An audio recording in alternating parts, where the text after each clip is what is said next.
Welcome, everyone. My name is Todd Federman. I'm an instructional specialist in the Department of Economics at the Feliciano School of Business.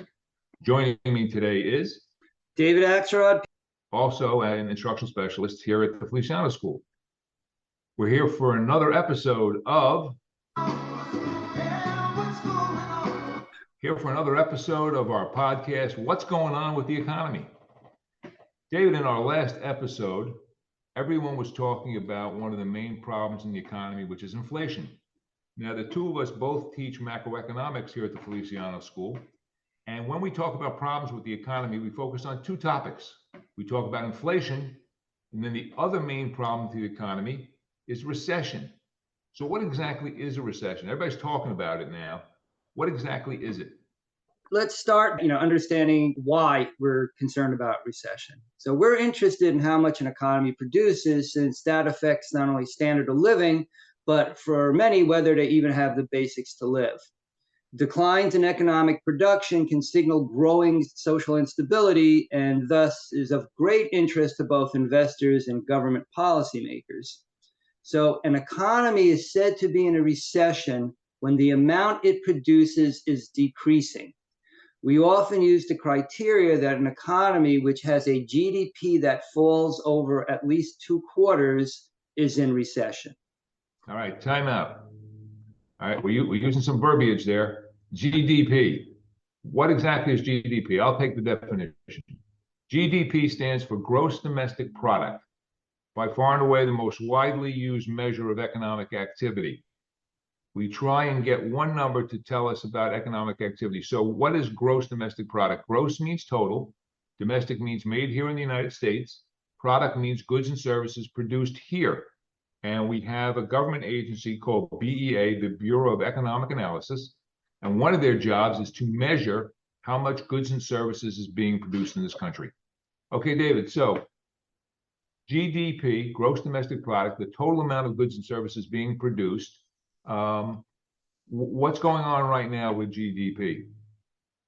Well, right now, GDP has declined a little bit since the beginning of the year. Estimates are going to be somewhere between like a 1% and 2% drop. From that perspective, we would say that the economy it's in a mild recession. Okay, let's just back up a little bit. Just how big is gross domestic product? How much stuff in terms of goods and services do we produce in the United States? Well, if you go by what we call nominal measure, which is essentially if you're adding up all the sales tickets, we're close to about $25 trillion a year. That sounds like a lot, but just the total amount doesn't mean much. We need to discuss it per capita, which means literally per head or per person. So roughly, how big is the United States population right now? It's about 333 million. So on a per person basis, on a per capita basis, the GDP is roughly around how much? About 76,000 a person. Wow. And because of the recent inflation, that's way up from where it was a year ago, right? Because the value of goods and services has gone up. Yep. Okay. We're probably up anywhere between 8 and 9% from where we were 12 months ago. Okay. All right. Now that's nominal. Please explain for everybody here, because economists look at something called real as opposed to nominal. So what's the difference between nominal GDP and real GDP? Well, nominal GDP, as I was mentioning before, is essentially the accounting sum of sales receipts. So, for example, if your salary in 2020 was $100,000 a year, and in 2021 it went up to $105,000, your nominal income went up by $5,000 or 5%. When we talk about real GDP, we want to back out the effects of inflation, because it's intended to be a common measure of the actual goods produced. Because ultimately, the reason why we measure GDP is to get a sense of whether the economy is growing or shrinking, so we can figure out economic policy to help the economy. So in our example, let's say all prices went up 10% between 2020 and 21, right? Where, this is where we're making 100,000, now you're making 105. In 2021, you would only be able to buy $95,000 worth of real stuff. Okay. So in that case, your real income went down by Let's back that out. 5%. I just want to emphasize that again. So when your income was 100,000, then you're making 105. When it was 100,000, you could buy $100,000 worth of goods and services. Real stuff. Forgetting about taxes here, real stuff. But if the prices go up 10%, so everything is going to cost 10% more. If you're only making 5% more, then you're approximately 5% worse off. Correct. Again, the numbers, the actual numbers, the way economists do it's a little more complicated than that. There's a little division involved in actually running some of these numbers, but close enough. If the prices go up 10% and your income goes up 5%, you're approximately 5% worse off because your income buys 5% less. So we think about both nominal income and real income, and then we think about nominal GDP, and we think about real GDP. How much are we really producing year to year, taking out the effects of inflation? And so, David, in the last year, roughly in the first quarter of 2022, I think we backed up in terms of gross GDP 1.6% on an annual basis. And then in the second quarter, I think we backed up 0.6% on an annual basis. I believe the estimate for the year is up slightly in total. The forecast for the year as a whole. So basically the first two quarters, that just means January through June. We are forecasting that in the second half, that's July through December, we're going to see some growth that would make up for the losses in the first couple of quarters and then a little bit more. But it would still be a very small amount of gain for the whole year.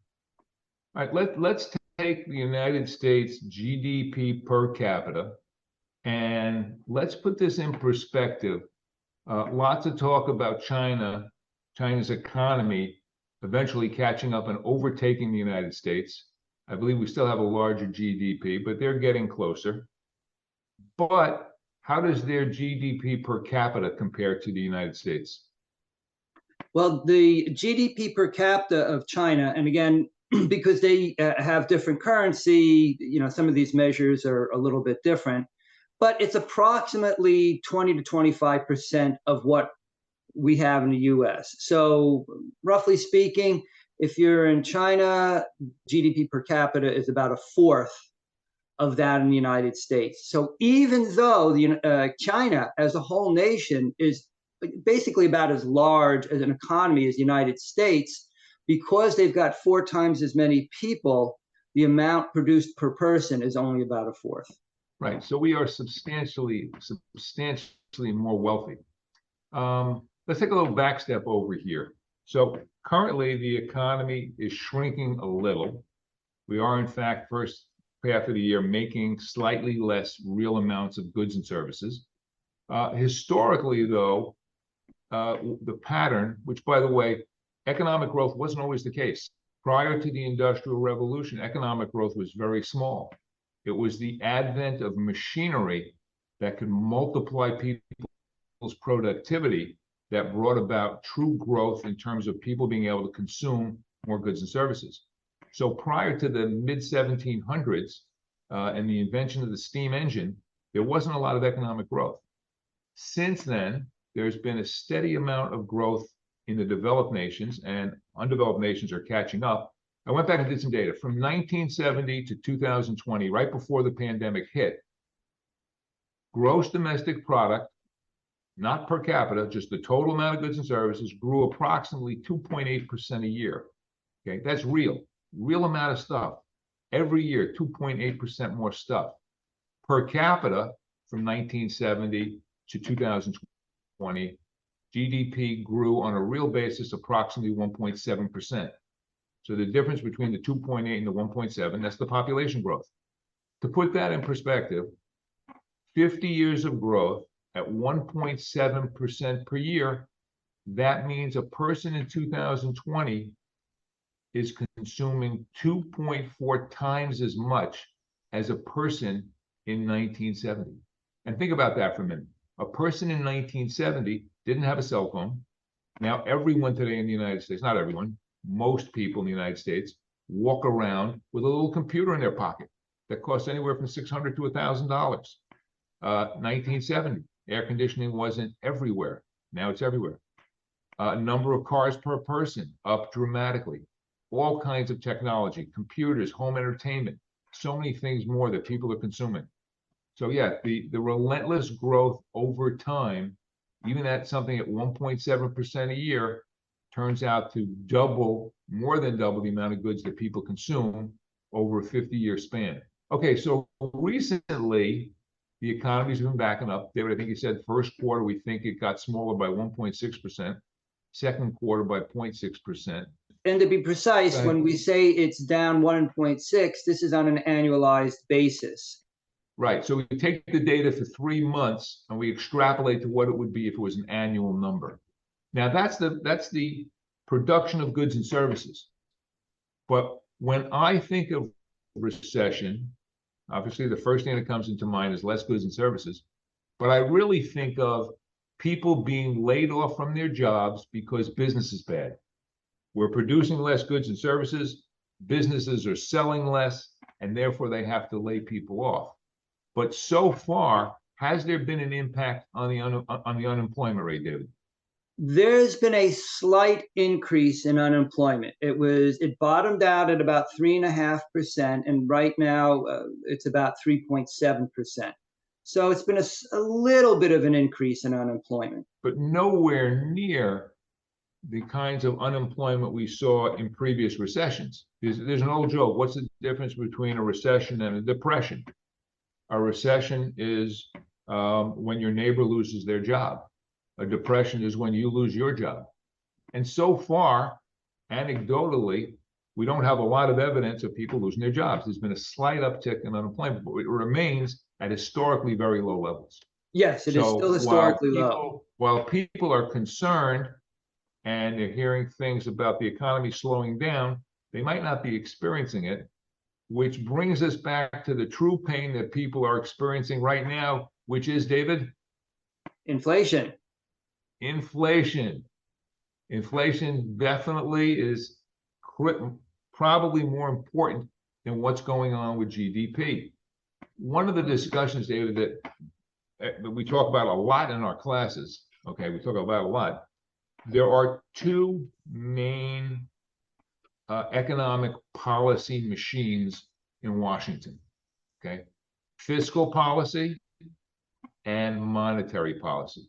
Dave, why don't you start with a short description of fiscal policy and what's been going on recently and how we think it's going to affect the economy? Sure.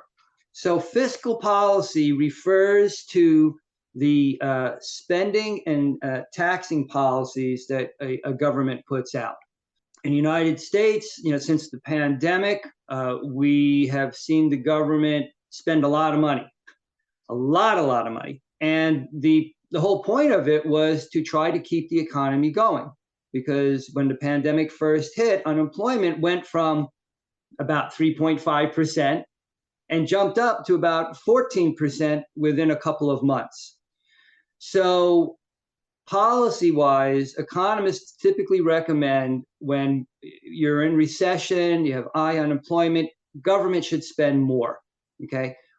That means people will have jobs. And beyond that, once people have money in their hands, they'll spend it, they'll give it to someone else, and then they'll spend it, and so forth and so on.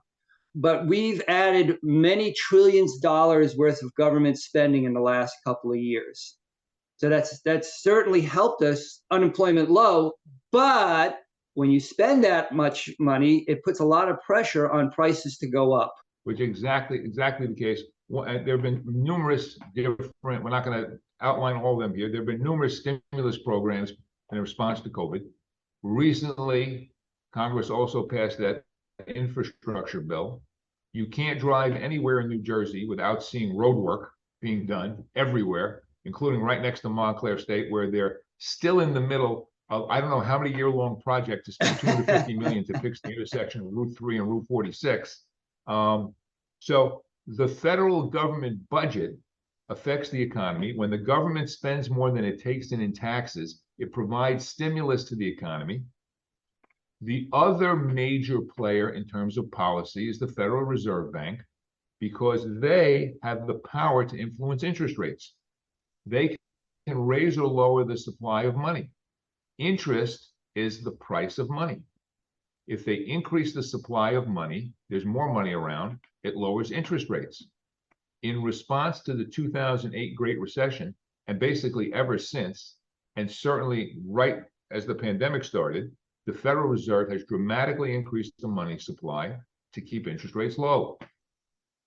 But in 1980, when inflation went to north of 14%, the Federal Reserve adopted a very restrictive monetary policy.